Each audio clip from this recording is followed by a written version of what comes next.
Imagina por un momento el nacimiento de un potro. En menos de una hora, esa criatura recién llegada al mundo ya se pone de pie sobre sus frágiles piernas.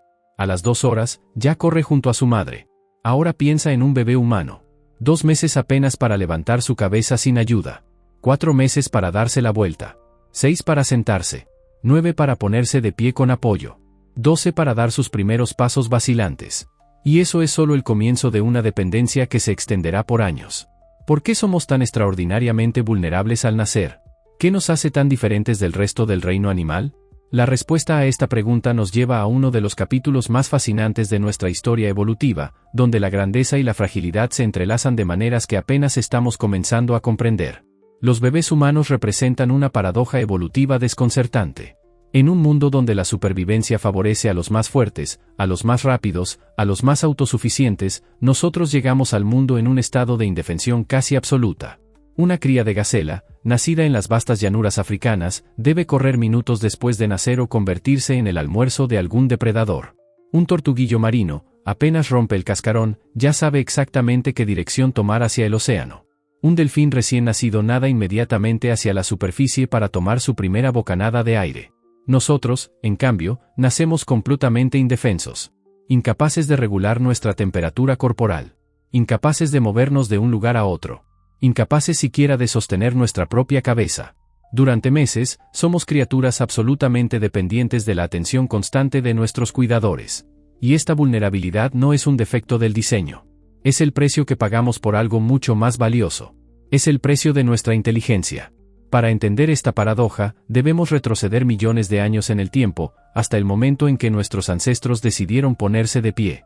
La bipedestación, esa aparentemente simple decisión de caminar sobre 2 piernas en lugar de 4, desencadenó una cascada de consecuencias que cambiaría para siempre el rostro de nuestra especie. Hace aproximadamente 4 millones de años, en algún punto de la prehistoria africana, los primeros homínidos comenzaron a experimentar con esta nueva forma de locomoción. Las razones de este cambio aún se debaten entre los científicos. Algunos sugieren que caminar erguidos permitía ver más lejos en las sabanas, detectando depredadores y oportunidades de caza con mayor facilidad. Otros proponen que liberar las manos permitió transportar herramientas y alimentos. Otros más señalan que la postura vertical reducía la exposición al sol del mediodía, cuando los rayos caen perpendiculares sobre la cabeza en lugar de sobre toda la espalda. Sea cual sea la razón inicial, la bipedestación trajo consigo transformaciones anatómicas profundas. La pelvis tuvo que remodelarse por completo.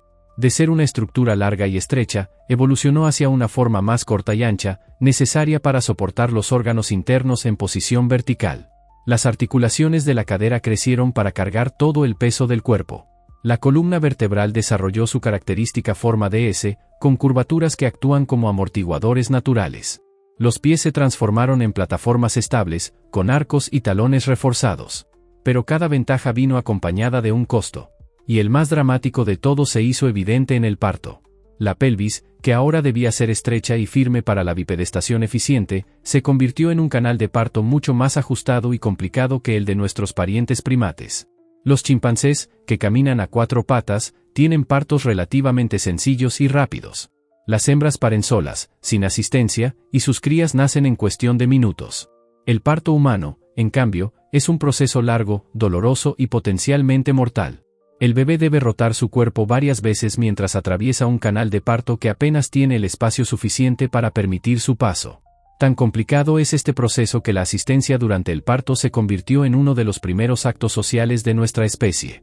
Los antropólogos creen que incluso las australopitecas, como la famosa Lucy, ya necesitaban ayuda para parir. Aquí es donde la historia se vuelve aún más extraordinaria. Porque mientras la pelvis se estrechaba por la bipedestación, nuestro cerebro seguía creciendo. Y crecía de manera espectacular. El cerebro humano es entre 3 y 4 veces más grande que el de un chimpancé, nuestro pariente vivo más cercano. Este crecimiento cerebral comenzó hace aproximadamente 2.400.000 años y alcanzó su tamaño actual hace 500.000 años. Imagina la tensión evolutiva. Un cerebro cada vez más grande tratando de pasar por un canal de parto cada vez más estrecho. Algo tenía que ceder. Y lo que cedió fue el momento del nacimiento. La solución evolutiva fue radical y brillante a la vez. Los bebés humanos comenzaron a nacer antes, mucho antes de estar completamente desarrollados. Nacemos, en esencia, prematuros por diseño. Cuando un bebé chimpancé nace, su cerebro ya representa el 40% del tamaño de un cerebro adulto de su especie. Cuando un bebé humano nace, su cerebro es apenas el 23% del tamaño que alcanzará en la edad adulta. Esta diferencia es abismal. Nacemos con un cerebro que aún tiene un largo camino por recorrer en su desarrollo. Y ese desarrollo ocurrirá no en el ambiente protegido del útero, sino en el mundo exterior, expuestos a todos sus peligros y oportunidades. Las fontanelas, esos puntos blandos en el cráneo de los bebés que tanto preocupan a los padres primerizos, son testimonio de esta estrategia evolutiva. Los huesos del cráneo no están completamente fusionados al nacer precisamente para permitir dos cosas fundamentales. Primero, que la cabeza pueda deformarse ligeramente durante el parto, facilitando el paso por el canal de parto. Segundo, que el cerebro pueda seguir creciendo rápidamente después del nacimiento sin estar confinado por un cráneo rígido. Y vaya que crece. Durante el primer año de vida, el cerebro del bebé duplica su tamaño. A los 3 años, ya ha alcanzado el 80% del tamaño adulto. Este crecimiento explosivo no es solo cuestión de tamaño. Es, sobre todo, cuestión de conexiones. Al nacer, un bebé humano tiene entre 86.000 millones y 100.000 millones de neuronas. Casi todas las neuronas que necesitará en toda su vida ya están presentes. Lo que falta son las conexiones entre ellas. La sinapsis, esos puentes microscópicos que permiten a las neuronas comunicarse entre sí, se forman a un ritmo vertiginoso durante los primeros años de vida. En su punto máximo, se generan más de 2 millones de nuevas sinapsis por segundo. Cada neurona puede llegar a tener entre 7.000 y 10.000 conexiones con otras neuronas. Esta explosión sináptica crea una red de comunicación cerebral de una complejidad asombrosa. Pero aquí viene la parte más extraordinaria de toda esta historia. Esta formación masiva de sinapsis no ocurre de manera aleatoria o preprogramada. Ocurre en respuesta directa a las experiencias que el bebé vive en el mundo exterior. Cada vez que una madre mira a su bebé a los ojos, se forman conexiones. Cada vez que lo abraza, se refuerzan caminos neuronales. Cada sonido, cada textura, cada olor, cada sabor, contribuye a esculpir la arquitectura del cerebro en desarrollo. Es como si el bebé humano naciera con el hardware más sofisticado jamás creado, pero con el software apenas instalado. Y ese software se va escribiendo línea por línea, segundo por segundo, a través de las interacciones con el mundo y con sus cuidadores. Esta plasticidad cerebral, esta capacidad de moldear el cerebro según la experiencia, es quizás nuestra mayor ventaja evolutiva. Un potro nace sabiendo caminar porque sus conexiones neuronales para la locomoción están preprogramadas genéticamente. No necesita aprenderlo. Pero tampoco puede aprender mucho más allá de lo que sus genes le dictan. Un bebé humano, en cambio, nace sin saber prácticamente nada. Pero puede aprenderlo todo. Puede aprender cualquier idioma, cualquier habilidad, cualquier conocimiento que su cultura tenga para ofrecer. Esta capacidad de aprendizaje extraordinaria tiene un costo. Y ese costo es la vulnerabilidad extrema de los primeros años. Un bebé humano requiere cuidados intensivos y constantes durante mucho más tiempo que cualquier otra criatura en el reino animal. Necesita que lo alimenten, lo protejan, lo mantengan caliente, lo muevan de un lugar a otro. Esta dependencia prolongada no es accidental. Es parte integral del sistema. Investigadores como Steven Piantadosi y Celeste Kidd han propuesto una teoría fascinante que llaman el modelo de cuidado parental e inteligencia extraordinaria. Según esta hipótesis, la indefensión de los bebés humanos y la inteligencia excepcional de los adultos están ligadas en un bucle de retroalimentación evolutiva. Los bebés más indefensos requerían padres más inteligentes para sobrevivir. Los padres más inteligentes podían cuidar mejor a bebés más indefensos. Esto creó una presión selectiva que favoreció tanto bebés que nacieran más prematuros como adultos con cerebros más grandes y capaces. En otras palabras, nuestra inteligencia podría haber evolucionado no principalmente para cazar mejor o fabricar herramientas más sofisticadas, sino para poder cuidar a nuestras crías extraordinariamente dependientes. La necesidad de interpretar el llanto de un bebé, de anticipar sus necesidades, de reconocer cuando algo va mal, de desarrollar estrategias para calmarlo y alimentarlo, todo esto requería y estimulaba habilidades cognitivas cada vez más complejas. Esta teoría también explicaría por qué los dinosaurios, a pesar de haber dominado la Tierra durante 160 millones de años, nunca desarrollaron una inteligencia comparable a la humana. Los dinosaurios ponían huevos. Sus crías nacían completamente desarrolladas dentro de un cascarón protector. No había presión evolutiva para desarrollar la inteligencia necesaria para cuidar a bebés indefensos.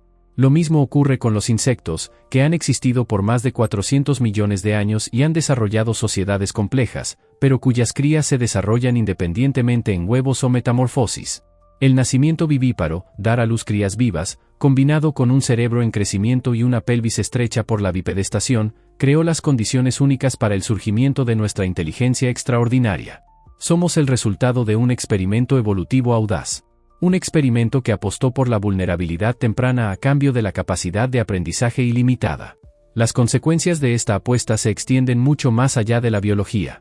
La necesidad de cuidar a bebés indefensos durante años creó las bases para estructuras sociales más complejas. Las familias extendidas, las tribus, las comunidades, todos estos grupos surgieron en parte porque criar a un bebé humano es prácticamente imposible en soledad. Se necesita una aldea, como dice el proverbio africano. La dependencia prolongada también permitió la transmisión cultural de conocimientos. Un potro puede aprender de su madre a identificar depredadores y encontrar agua. Pero un niño humano puede aprender no solo de sus padres, sino de toda su comunidad. Puede aprender habilidades que sus padres no poseen. Puede absorber el conocimiento acumulado de generaciones. Esta transmisión cultural, esta capacidad de construir sobre el conocimiento del pasado, es lo que permitió el surgimiento de la civilización. Pero volvamos a la neurociencia del desarrollo temprano. Porque lo que ocurre en ese cerebro diminuto durante los primeros años es nada menos que milagroso. Al principio, el cerebro del recién nacido crea conexiones de manera masiva e indiscriminada. Sinapsis por todas partes, conectando regiones que en un cerebro adulto no estarían vinculadas. Al cumplir el primer año de vida, un bebé tiene casi el doble de conexiones sinápticas que un adulto. Entonces comienza un proceso igualmente importante. La poda sináptica. El cerebro empieza a eliminar las conexiones que no se utilizan con frecuencia. Las sinapsis que se activan repetidamente se fortalecen y se vuelven permanentes. Las que no, desaparecen. Es un proceso de refinamiento brutal y eficiente. El cerebro se esculpe a sí mismo, eliminando lo superfluo y consolidando lo esencial. Este es el periodo crítico para el aprendizaje. Las ventanas de oportunidad durante las cuales el cerebro está especialmente receptivo a ciertos tipos de aprendizaje. El lenguaje, por ejemplo, se adquiere con una facilidad asombrosa durante los primeros años de vida. Un niño expuesto a varios idiomas desde el nacimiento puede dominar todos ellos sin esfuerzo aparente. Pero esas ventanas no permanecen abiertas para siempre. Después de cierta edad, aprender un nuevo idioma se vuelve considerablemente más difícil. La visión es otra área crítica. Las células de la corteza visual, la región del cerebro que procesa la información visual, se especializan durante los primeros 6 meses de vida. Un bebé que por alguna razón médica no recibe estímulos visuales durante este periodo puede desarrollar problemas de visión permanentes, incluso si sus ojos funcionan perfectamente. El cerebro necesita la estimulación para construir las conexiones adecuadas. Todo esto significa que el ambiente en el que crece un bebé humano tiene una importancia extraordinaria. No es solo cuestión de nutrición física, aunque eso es fundamental. Es cuestión de nutrición sensorial, emocional, cognitiva. Un bebé que crece en un ambiente rico en estímulos, con cuidadores que le hablan, le cantan, juegan con él, está literalmente construyendo un cerebro diferente al de un bebé que crece en un ambiente de privación. Los estudios han demostrado que los niños que crecen en orfanatos con poco contacto humano, incluso si están bien alimentados y cuidados físicamente, muestran retrasos en el desarrollo cerebral. Sus cerebros son literalmente más pequeños. Tienen menos conexiones sinápticas. La falta de estimulación social y emocional deja marcas físicas en la estructura cerebral.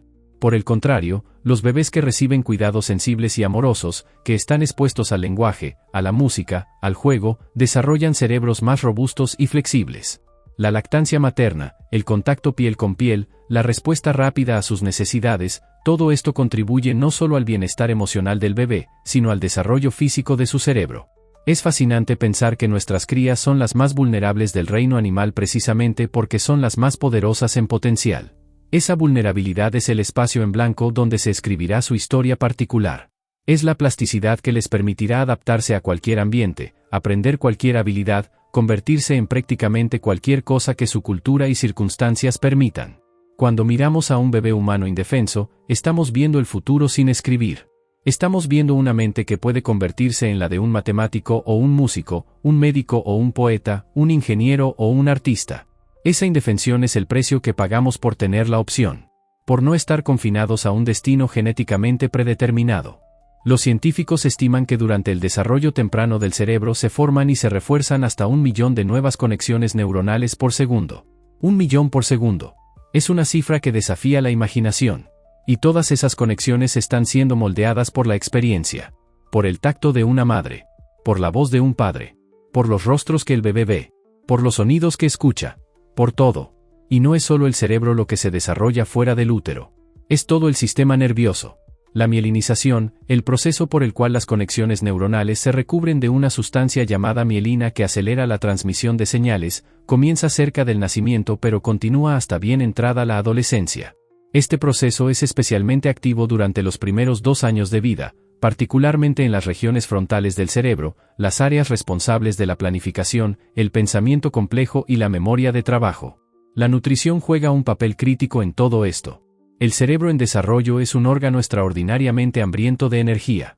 Mientras que el cerebro de un adulto consume entre el 10 y el 12% de toda la glucosa del cuerpo, el cerebro de un niño pequeño puede consumir hasta el 30%. A los 10 años, el cerebro representa solo entre el 5 y el 10% de la masa corporal total, pero consume más de la mitad de la tasa metabólica basal del cuerpo. Esto significa que una nutrición adecuada no es solo importante para el crecimiento físico. Es absolutamente esencial para el desarrollo cerebral. La desnutrición durante los primeros años de vida puede tener consecuencias devastadoras y a menudo permanentes en el desarrollo cognitivo. El cerebro necesita no solo calorías, sino nutrientes específicos. Proteínas para construir nuevas células. Grasas esenciales como el DHA para las membranas neuronales. Vitaminas del complejo B para las conexiones sinápticas. Hierro para la mielinización. La falta de estos nutrientes durante los periodos críticos del desarrollo puede alterar severamente la arquitectura cerebral. Y lo más trágico es que estas ventanas de oportunidad no se pueden recuperar completamente más tarde. Aunque el cerebro mantiene cierta plasticidad toda la vida, nunca volverá a ser tan maleable como en esos primeros años. Todo esto nos lleva de vuelta a la pregunta original. ¿Por qué los bebés humanos son tan indefensos? La respuesta es compleja y hermosa. Son indefensos porque somos bípedos, y la bipedestación estrechó nuestra pelvis. Son indefensos porque nuestro cerebro es extraordinariamente grande, y no puede esperar a desarrollarse completamente antes de nacer sin hacer imposible el parto.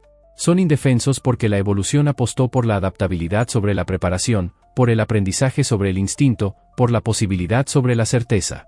Cada bebé humano que nace indefenso es un testimonio de esta apuesta evolutiva audaz.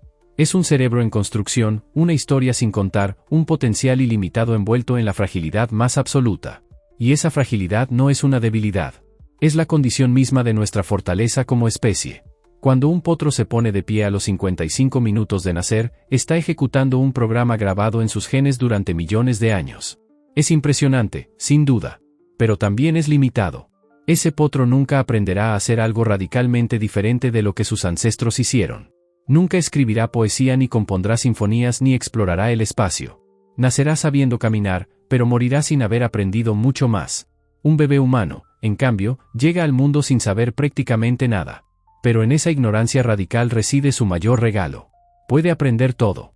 Puede convertirse en cualquier cosa. Puede adaptar su mente a circunstancias que sus ancestros nunca imaginaron. Puede crear y absorber cultura. Puede construir sobre el conocimiento de generaciones pasadas. Puede, literalmente, redefinir qué significa ser humano. La evolución nos dio cerebros excepcionalmente grandes a cambio de partos excepcionalmente difíciles. Nos dio bebés excepcionalmente indefensos a cambio de mentes excepcionalmente adaptables. Nos dio años de dependencia a cambio de décadas de posibilidades ilimitadas. Y en ese intercambio, en ese sacrificio de la autonomía temprana por la capacidad de aprendizaje infinita, reside el secreto de nuestra especie. Somos la especie que conquistó el planeta no porque nuestros bebés pudieran correr al nacer, sino precisamente porque no podían. Porque esa indefensión creó las condiciones para la cooperación social, para la transmisión cultural, para la innovación tecnológica, para todo lo que nos hace humanos. La próxima vez que veas a un bebé humano, recuerda que estás mirando el experimento evolutivo más audaz jamás realizado. Estás mirando un cerebro que contiene más neuronas que estrellas en la Vía Láctea, formando conexiones a un ritmo de 1 millón por segundo. Estás mirando la fragilidad que hizo posible la inteligencia, la vulnerabilidad que permitió la grandeza, la indefensión que dio origen a la civilización. Los bebés humanos son los más indefensos del reino animal porque son los más poderosos en potencial. Y esa paradoja, ese hermoso y terrible equilibrio entre debilidad y posibilidad, es precisamente lo que nos hace humanos.